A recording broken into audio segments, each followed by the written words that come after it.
Oui, alors Alain ce qui Besançon. est intéressant, c'est que la partie éthique est plus floue que dans la Bible. Vous n'avez pas dans le Coran, disons, les 10 commandements, par exemple. Mhm. Ça, ils n'y sont pas.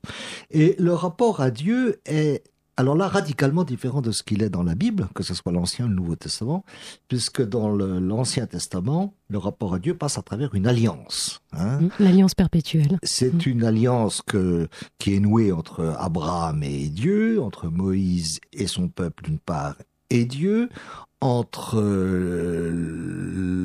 l'ensemble des humains et par le Christ à Dieu. Mais enfin, dans tous les cas, dans le judaïsme et dans le christianisme, Dieu est un partenaire. Dieu est un partenaire qui s'engage affectivement. Alors non, pas du tout dans l'islam. Dieu est radicalement séparé.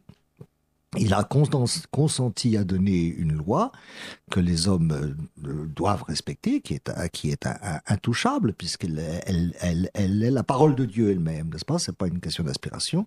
Mais ce Dieu est un être tout à fait lointain, qui est à la fois très lointain et très présent, puisqu'il détermine tout, il est tout puissant, il est là, sa présence remplit toute la nature, et même au point de vaporiser un peu les lois naturelles, l'ordre de la nature. Mais le musulman ne peut faire que se soumettre à cette loi sans qu'il y ait un partenariat. Par exemple, cette notion d'amour de Dieu, qu'on retrouve un peu d'ailleurs dans un soufisme, c'est-à-dire dans une mystique musulmane, mais déviante, déviante et qui n'a pas eu toujours, disons, des conditions favorables en islam. Cette notion d'amour de Dieu n'est pas dans l'islam. Au Mhm. contraire, c'est Mhm. quelque chose d'un peu sacrilège. Que Mhm. ce soit l'amour de Dieu pour les hommes ou l'amour de l'homme pour le Dieu, non, ça n'a rien à voir.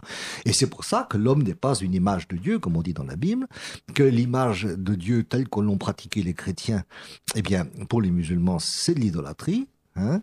Et ça, c'est des choses tout à fait insupportables. Alors, ils reconnaissent aux Juifs d'avoir été monothéistes.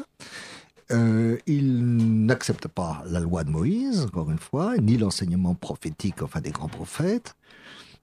Ils reprochent aux chrétiens d'avoir donné à Dieu des associateurs, des associés. Hein, on leur reproche d'être des associateurs. Et les Mhm. associés, eh ben c'est vaguement une idée de la Trinité. Pour eux, la Trinité, c'est Dieu, Jésus et la Vierge. Hein. Bon, ce n'est pas la vision chrétienne de la Trinité. Il est extrêmement difficile de dire à un musulman que les chrétiens sont des monothéistes aussi. D'ailleurs, il faut bien dire que c'est une notion très difficile. Voilà. Très bien. Alors en France, lorsque nous parlons d'islam, on